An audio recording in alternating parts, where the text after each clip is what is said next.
A data que hoje celebramos nessa sessão solene da Câmara dos Deputados, no fundo diz respeito a um documento, mas um documento que sintetiza basicamente a liberdade. Ela é justamente a Magna Carta das Liberdades. Liberdade que é algo constitutivo da natureza humana e da vida social. É a liberdade que faz do ser humano um ser único e irrepetível se comparado a todos os demais seres que povoam, e especialmente os seres animados. É só o ser humano que tem a capacidade de, diante das circunstâncias, posicionar-se de maneira moral, autônoma e autotranscendente. Eu costumo sempre dizer que é por causa da liberdade e pela ausência dela que nós não punimos animais. E quando um crocodilo ou um jacaré no Pantanal mata uma pessoa, isso é um acidente. Trata-se de um ser irracional, que não goza de liberdade e, portanto, não pode ser responsabilizado por seus atos. Por outro lado, o ser humano só é punível porque irresponsável. Irresponsável por ser livre, por diante das circunstâncias, ainda que circunstâncias absolutamente avessas, o ser humano é capaz de se posicionar, e os grandes nomes da história são justamente aqueles que, diante das situações mais deploráveis, eram capazes de posicionar-se de maneira altiva e autotranscendente. A autotranscendência, característica eminente da liberdade humana, é reconhecida institucionalmente na história constitucional inglesa. Sem falsos, sem glórias vãs, sem qualquer espécie de vanglória, o Ocidente deve ao Reino Unido, deve ao seu povo, aos seus líderes e especialmente às instituições criadas por essa ilha, não só no sentido geográfico, mas uma ilha no sentido da excelência humana e do culto à liberdade, uma dívida, senhor embaixador, que jamais poderá ser paga pelo Ocidente, que jamais poderá ser paga pela humanidade. Esse documento que hoje celebramos é uma síntese e, ao mesmo tempo, uma semente desse espírito em que a liberdade precisa ser o valor que se encontra no mais alto grau de qualquer forma de convivência humana, da família a um município, a um Estado nacional, e isso também deve reger o mundo como um todo.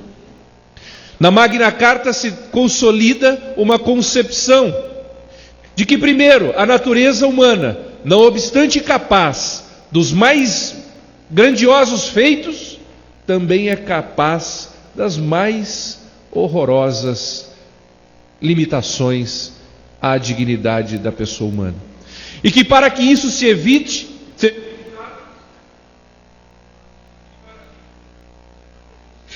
que para que isso seja evitado, são necessárias instituições capazes de conformar o espírito e o comportamento humano de uma maneira a ter a liberdade assegurada. Disseram aqueles barões há 800 anos atrás,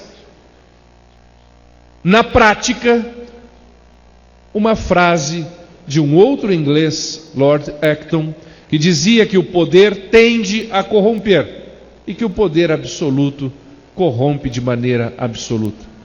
Ou seja, é somente pela garantia das liberdades que nós temos, e pela limitação do poder, nós temos a condição e a segurança de termos garantida a liberdade humana.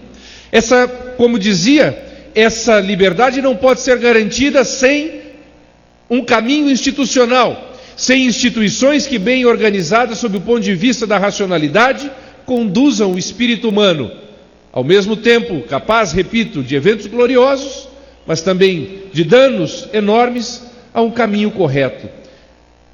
E disso é tributária a Inglaterra, ou melhor dizendo, o Reino Unido, quando constrói naquela ilha de excelência a história da divisão do poder. A história que vai construindo a divisão do poder, separando daquele rei que tinha em suas mãos concentrados os poderes todos, é retirado em primeiro lugar a possibilidade de legislar, a função de legislar, depois a função de julgar, num terceiro momento a função de governar, a função de administrar, e hoje, inclusive, a função de última instância jurisdicional, figura que temos não no Reino Unido, mas que dali podemos depreender, na história da divisão do poder, nós podemos depreender a figura dos tribunais constitucionais. Essas são as grandes garantias do Estado, que o Estado de Direito e que é democrático pode oferecer à humanidade. Vimos, por outro lado, o quanto a negação dessas garantias foram crucialmente danosas ao espírito humano e à vida social.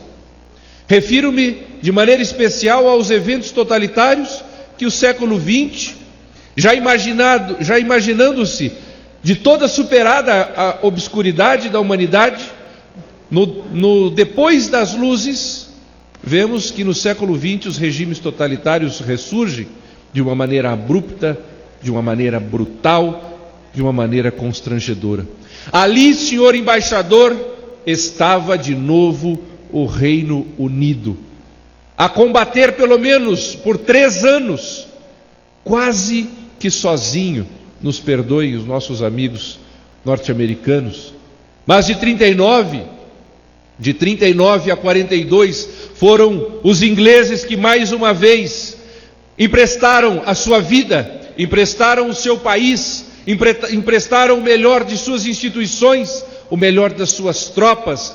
Como não lembrar daquela frase de Churchill, referindo-se à Força Aérea Real, quando se diz que esse dia será lembrado, porque tantos dependeram de tão poucos, o destino de tantos dependeu de tão poucos.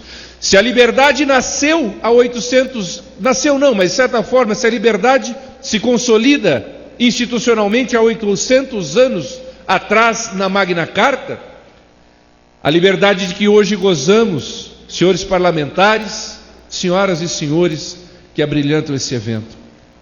A liberdade se mantém no século XXI, porque no século XX, os frutos das raízes profundas da liberdade do Reino Unido mostraram que poderiam oferecer de novo uma sombra à humanidade. Uma sombra que, não há dúvida, foi precedida por inúmeras podas, vidas e vidas, sonhos e sonhos ceifados pela tirania, ceifados pelo horror.